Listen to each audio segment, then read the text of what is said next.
అందరికీ నమస్కారం. Welcome to with the talks media. మన గౌరవ ముఖ్యమంత్రి రేవంత్ రెడ్డి గారు ఏమంటున్నారని చెప్పేసి అంటే, కేసీఆర్ తనకు తానుగా ఉద్యమకారుడు అని చెప్పి టైటిల్ ఇచ్చుకున్నాడు. తనకు తానే జాతిపిత అని చెప్పి అనుకుంటా ఉన్నాడు. తనకు నోటీసులు ఇస్తే యావత్ తెలంగాణ మొత్తం కూడా నోటీసులు ఇచ్చినట్టు ప్రచారం చేస్తూ ఉన్నాడు. నువ్వు ఉద్యమకారుడు ఎలా అవుతావు? తెలంగాణ తెచ్చి నువ్వు ఎట్లయితావు? తెలంగాణ జాతిపిత నువ్వు ఎట్లయితావు అని చెప్పేసి రేవంత్ రెడ్డి గారు కొన్ని క్వశ్చన్లు వేశారు. ఓకే, సో దాన్ని చూసే ముందు ఫస్ట్ తెలంగాణ ఉద్యమం స్టార్ట్ అయినాక కూడా చాలామంది చాలా రకాలుగా తెలంగాణ ఉద్యమాన్ని ఆపే ప్రయత్నం చేశారు. ఇంకొందరు అయితే ఇక డైరెక్ట్ తెలంగాణ అని చెప్పి పేరు తీసినా కూడా జై తెలంగాణ అని చెప్పి అన్నా కూడా వాళ్ళ మీద కేసులు పెట్టి వాళ్ళ మీద అక్రమంగా కేసులు బనాయించి వాళ్ళని నోరు నొక్కే ప్రయత్నం ఇంతమంది చేశారు. కొందరైతే డైరెక్ట్ గన్నులు పట్టుకునే పోయారు ఉద్యమకారుల మీదకి. కరీంనగర్లో ఒక సభ జరిగితే వాళ్ళని అసలు లొల్లేంది తెలంగాణ అని చెప్పేసి ఇంత లొల్లి చేస్తూ ఉన్నారు, ఇంత రేంజ్ లొల్లి చేస్తే ఖచ్చితంగా తెలంగాణ వస్తుంది, అప్పుడు మా భవిష్యత్తు ఏం కావాలి అని చెప్పేసి ఒక రకమైన ఆలోచనతోని గన్నులు పట్టుకుని కూడా ఉద్యమకారుల మీకు పోయిన రోజులున్నాయి. ఇప్పుడు రేవంత్ రెడ్డి గారు ఏమంటారని చెప్పేసి అంటే, తెలంగాణ తెచ్చింది కేసీఆర్ కాదంటాం, తెలంగాణ జాతిపిత కేసీఆర్ కాదంటాం, తెలంగాణ ఉద్యమకారుడు కేసీఆర్ కాదంట. సరే, తెలంగాణ జాతిపిత అనే ఒక వర్డ్ అనేది పక్క పెట్టండి ఫస్ట్. ఎందుకంటే ఎక్కడ కూడా ఏదన్నా ఒక చిన్న క్లిప్ చూపించండి, నేను తెలంగాణ జాతిపితను, నేనే కేసీఆర్ని అని చెప్పేసి కేసీఆర్ గారు ఎక్కడని చెప్పిరా. జాతిపిత అని ఎవరంటారు? ప్రజలు పిలుచుకుంటే వాళ్ళు జాతిపిత అవుతారు, ప్రజలు అనుకుంటే వాళ్ళు జాతిపిత అవుతారు. ఎవరికి వాళ్ళు టైటిల్ ఇచ్చుకున్న జాతిపిత కారు కదా. ఎక్కడైనా కేసీఆర్ గారు చెప్పారా నేను తెలంగాణ జాతిపిత అని చెప్పేసి? వాళ్ళ ఉన్నటువంటి చుట్టుపక్కల నాయకులు కావచ్చు, వాళ్ళ ఎమ్మెల్యేలు ఎంపీలు ప్రజలు అనుకుంటే తెలంగాణ జాతిపిత అనుకుంటా ఉన్నారు. ఈ పాయింట్ వాళ్ళు పెట్టండి. సెకండ్, తెలంగాణ ఉద్యమకారుడు కేసీఆర్ గారు, కల్వకుంట్ల చంద్రశేఖరరావు గారు కాదంట. మరి ఎవరు? మరి తెలంగాణ ఉద్యమకారులు ఎవరు? తెలంగాణ ఉద్యమానికి ఊపిరి పోసింది ఎవరు?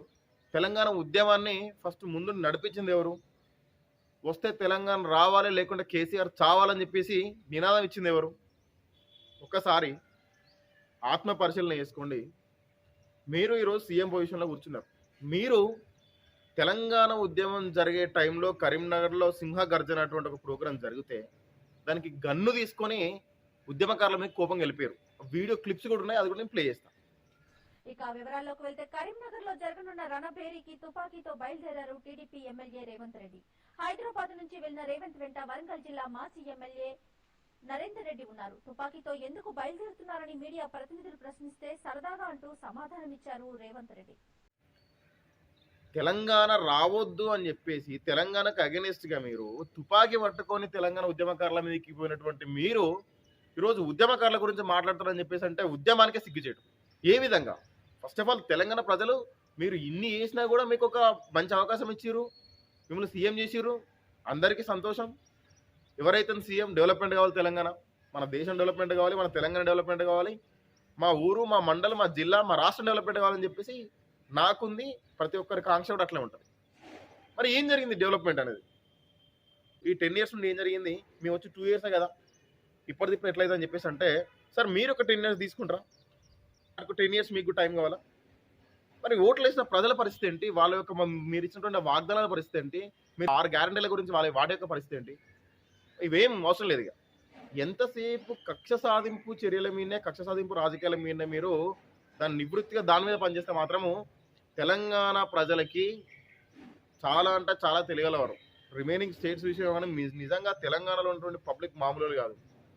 నిజంగా తెలంగాణను తీసుకొచ్చి ఇక తెలంగాణ అటువంటి వడేలు అనుకున్న టైంలో తెలంగాణ ఉద్యమాన్ని తీసుకొచ్చి తెలంగాణను నిలబెట్టి తెలంగాణ రాష్ట్రాన్ని సపరేట్గా అయ్యేంత వరకు కూడా ఉద్యమం చేసినటువంటి కేసీఆర్ గారిని ఓడించారు అని చెప్పేసి అంటే దానికి కొన్ని కారణాలు ఉన్నాయి. కింద ఉన్నటువంటి రాజకీయ నాయకులు కావచ్చు, కొందరు గ్రౌండ్లో ఉన్నటువంటి టీఆర్ఎస్ కార్యకర్తలు, బీఆర్ఎస్ కార్యకర్తలు, లేకుంటే బీఆర్ఎస్ లీడర్లు వాళ్ళు చేసినటువంటి కొన్ని తప్పిదాల వల్ల ప్రజలలో కొంచెం విమర్శ కలిగి వాళ్ళకి ఏంటంటే కేసీఆర్ పైన ఎట్లయినా గెలుస్తాడు, కింద మనం ఈ నోడు కొట్టుకుందాం, ఈ ఎమ్మెల్యే వద్దు, మనకు ఈ ఎంపీటీసీ వద్దు, ఈ జెడ్పీటీసీ వద్దు, ఈ సర్పంచ్ వద్దు అని చెప్పేసి ఆ విధంగా అనుకొని ఓట్లు వేసిరు. అందరూ అదే విధంగా అనుకున్నారు కింద గ్రౌండ్ లెవెల్లో. అట్లా కేసీఆర్ ఎఫెక్ట్ పడ్డది, పోయింది. ఆల్మోస్ట్ హైదరాబాద్ మొత్తం కూడా టీఆర్ఎస్ వచ్చింది. విలేజ్లలో అక్కడ ఉన్నటువంటి ప్రాంతాలలో మాత్రమే, డిస్ట్రిక్ట్ లెవెల్స్లలో మ్యాక్సిమం మనకి ఏంటంటే కాంగ్రెస్ వచ్చింది. హైదరాబాద్లో ఎందుకు వచ్చిందని చెప్పేసి అంటే So the people who are living in Hyderabad, maybe compared to the who are living in remaining districts and villages, they are very educated. They know very well how the development is going on from the last 10 years. So that is why they voted for the BRS or TRS. మీరు ఏం చేశారు 2 years లో? Formula 1 raise అని చెప్పేసి ఆ car case గురించి కేటీఆర్ గారిని ఇబ్బంది పెట్టారు కొన్ని రోజులు. ఓకే, నెక్స్ట్ దాని తర్వాత నెక్స్ట్ ఏంటి, కాళేశ్వరం ప్రాజెక్ట్ అని చెప్పి స్టార్ట్ చేసి దాన్ని సాగదీస్తూ ఉన్నారు. ఈ కాళేశ్వరం ప్రాజెక్టులు చిన్న లాజిక్ ఏంటంటే ఏ కాంట్రాక్ట్ పెట్టినా కూడా వాళ్ళకి కొన్ని టర్మ్స్ అండ్ కండిషన్స్ ఉంటాయి. సో బేస్డ్ ఆన్ దట్ ఏదైనా కన్స్ట్రక్షన్ చేసినప్పుడు దాంట్లో ఏమైనా డ్యామేజ్ ఉంటే ఏదైతే పీరియడ్ ఉంటుందో కొన్ని సంవత్సరాల వరకు వాళ్ళదే గ్యారంటీ ఉంటుంది. వాళ్ళే అన్నీ చేసుకోవాలి. అది కూలినే వాళ్ళే కట్టాలి, ఏమైనా జరిగిన వాళ్ళే కట్టాలి. అలాంటి ఒక కండిషన్ ఉన్నప్పుడు, అలాంటి ఒక అగ్రిమెంట్ ఉన్నప్పుడు కట్టేటువంటి కన్స్ట్రక్షన్ కంపెనీ ఏదైనా కూడా నాణ్యత లేకుండా ఎందుకు కడుతుంది? మళ్ళీ రీబిల్డ్ చేసుకుని చెప్పేసి, లేకుంటే మళ్ళీ డబ్బులు ఎక్కువ ఉండే కంపెనీ దగ్గర. సో దాన్ని సాగదీసి లాస్ట్కి వచ్చి మళ్ళీ అదే చెప్పారు, మళ్ళీ ఎల్ఎన్టీ కంపెనీ వాళ్ళే కడతారంట, వాళ్ళే చూసుకుంటారంట అని చెప్పేసి. అది ఫస్ట్ నుంచి కూడా అందరు చెప్పుకుంటూ వచ్చారు. కేటీఆర్ గారు అయితే ఎన్నోసార్లు చెప్పారు, అంత పెద్ద ప్రాజెక్ట్లో ఏదో చిన్న తప్పేం జరగవచ్చు, ఎక్కడైనా కూడా జరగవచ్చు, అది ఎవరైనా చేయాలని కూడా ఉద్దేశపూర్వకంగా చేసిన వాళ్ళు కూడా కావచ్చు. సో ఇవన్నీ విషయాల మీద కూడా ఏంటంటే మాట్లాడిన తర్వాతకి ఎల్ఎన్టీ కంపెనీ కడతా అని చెప్పేసి కూడా మనకు కాంట్రాక్ట్ ఉంది, వాళ్ళు కడతారు, వాళ్ళే కన్స్ట్రక్ట్ చేశారు, వాళ్ళకి రెస్పాన్సిబిలిటీ ఉంది, వాళ్ళని కాంట్రాక్ట్ కండి అని చెప్పేసి అంటే కూడా కాంట్రాక్ట్ కాకుండా ఒకటే అరిగిపోయిన గ్రామ రికార్డులకి దాన్ని ఒకటే కంటిన్యూ చేశారు. సిట్ అని చెప్పి స్టార్ట్ చేసారు. సిట్ ఇప్పుడు సెకండ్ సిట్, ఇది థర్డ్ సిట్, ఫోర్త్ సిట్ వస్తుందో లేకపోతే ఈ 5 yearsలో 5 సిట్స్ వస్తాయో తెలియదు. ఈ సిట్స్ అన్ని కూడా దేనికి యూజు? సెట్ వేసుకోండి, మీరు ఫట్ వేసుకోండి, ఏదైనా వేసుకోండి, దాన్ని ఇంత హైలైట్ చేసారు. ఇటువంటి ఇన్వెస్టిగేషన్స్ ఏమైనా ఉంటే you have to maintain very secretly. దాని అవుట్పుట్ వచ్చిన తర్వాతకి కేసీఆర్ దొంగ, కేటీఆర్ దొంగ, హరీష్ రావు దొంగ, ఇంకెవరైనా దొంగలు ఉంటే with all the documents you have to submit to the press, public కూడా మీరు రిలీజ్ చేయాలి అఫీషియల్గా. మీరు అవన్నీ విషయాలు పక్క పెట్టేసి ఓన్లీ మీరు వేసిన సిట్టి మీదనే మీరు ఇంతగానో దీన్ని హైలైట్ చేస్తూ ఉంటే ప్రజల యొక్క అటెన్షన్ మొత్తం సిట్టి మీద కూర్చుంటే. రీసెంట్గా బడ్జెట్ రిలీజ్ అయింది, ఆ బడ్జెట్ గురించి ఏమైనా మాట్లాడారా? లేదు. తెలంగాణ డెవలప్మెంట్ గురించి ఏమైనా మాట్లాడుతున్నారా? లేదు. తెలంగాణలో జరుగుతున్న అన్యాయాల గురించి ఏమైనా మాట్లాడుతున్నారా? లేదు. ఇవన్నీ ఏం లేకుండా మీరు టాపిక్ డైవర్ట్ చేయడానికి చేస్తూ ఉంటే ఈ డైవర్షన్ పాలిటిక్స్ అనేది దేనికోసం పనికి వస్తాయి? ఇవాళ ఒక్కరు డైవర్ట్ చేస్తారు, రేపు డైవర్ట్ చేస్తారు, 1 month డైవర్ట్ చేస్తారు కావచ్చు, తర్వాతకి ఫ్యూచర్ ఎట్లా? నెక్స్ట్ మళ్ళీ ఓట్లు వేస్తే పోతాం, ప్రజలని మరి అడుగుతూ ఉంటారు కదా.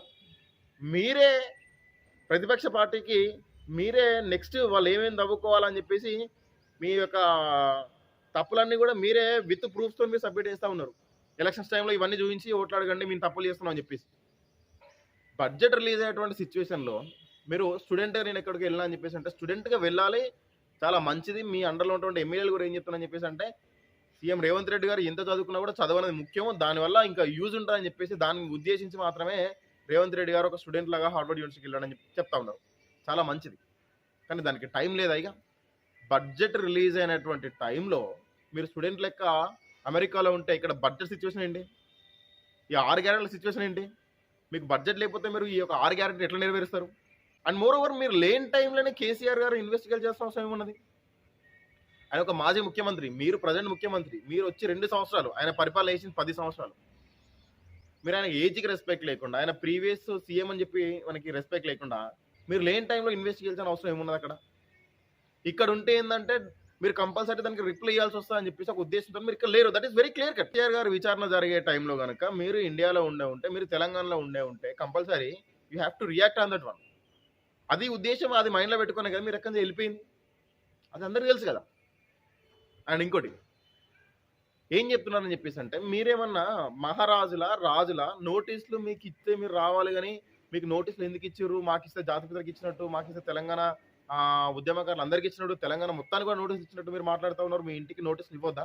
మేము గౌరవపూర్వకంగా మీకు ఇచ్చినా అని చెప్పి మాట్లాడుతూ ఉన్నారు. మీరు నందినగర్లో ఉన్న నివాసం కాబట్టి నందినగర్కి వచ్చి మీరు చేసుకోని చెప్పేసి ఉంటే దానికంత సినిమా చేయాల్సిన అవసరం ఏమున్నది? మీరు 20 ఎందుకు రమ్మన్నారు? మీ ఫామ్ హౌస్కి ఎందుకు రమ్మన్నారు? మీరు వాష్రూమ్లో కూర్చున్నా వస్తామా, బాత్రూంలో కూర్చున్నా వస్తామా అని చెప్పి అన్నారు కదా. అందుకే చెప్పంటున్నా, రాహుల్ గాంధీ గారిని కూడా బుక్ పట్టుకున్న, రాజ్యాంగం బుక్ పట్టిన, అదే దాంతోపాటు కొన్ని చిన్న బుక్ ఒకటి బిఎన్ఎస్ సెక్షన్స్ కూడా పట్టుకోండి. Then you will understand what is the sections we have. చూడండి, నేను నార్మల్గా చార్ట్ జీపీటీలో మీకు స్క్రీన్ మీద చూపిస్తుంది కూడా.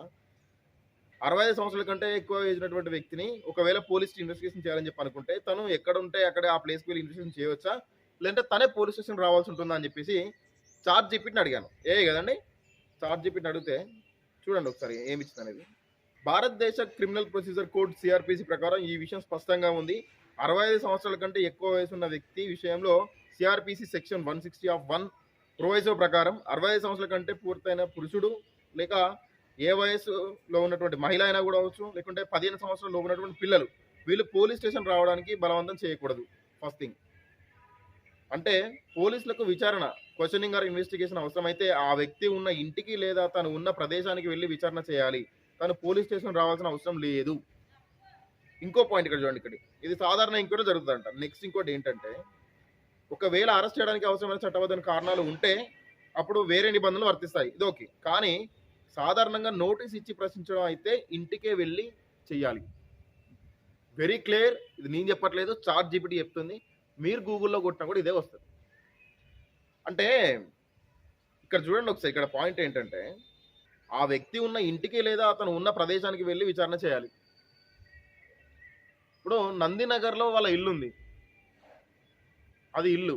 తను ఉండే ప్లేస్ ఏంటి? ప్రజెంట్ కేసీఆర్ ఉండే ప్లేస్ ఏంటి? ఎర్రబెల్ దగ్గర వాళ్ళ ఫామ్ హౌస్లో ఉంటున్నారు. తను కూడా 65 years above age candidate. So అక్కడికి వెళ్ళి విచారణ చేయండి అని చెప్పేసి మనకేంటంటే కేసీఆర్ గారు కోరడం జరిగింది. దాంతోపాటు వెంటనే నేను రాను అని కూడా చెప్పలేదు. సరే మీరు నందినగర్ రమ్మని చెప్పి అంటున్నారు కదా, సో తను ఒక కామన్ పర్సన్ కాదు, తను ఒక మాజీ ముఖ్యమంత్రి కాబట్టి చట్టానికి న్యాయస్థానానికి పోలీసులకు నందినగర్ తన ఇంటికి వచ్చి అక్కడే విచారణ జరిపించుకున్నారు. తను వచ్చి జరిపించుకున్నారు కదా. ఈ టాపిక్ అంతా అయిపోయినాక కూడా తను వచ్చి రాకపోతే still the issue is continue అని చెప్పి అనుకున్నప్పుడు ఇంకెందుకు వస్తలేడు కేసీఆర్, ఈ కోర్టుకి ఎందుకు వెళ్తా ఉన్నాడు, ఇక్కడికి వస్తుంది భయమా అని చెప్పేసి మీరు మాట్లాడచ్చు. ఆల్రెడీ తను మీరు ఇచ్చినటువంటి దానికి రిప్లైగా తన హక్కుల గురించి తను చెప్పుకున్నాడు అంతే.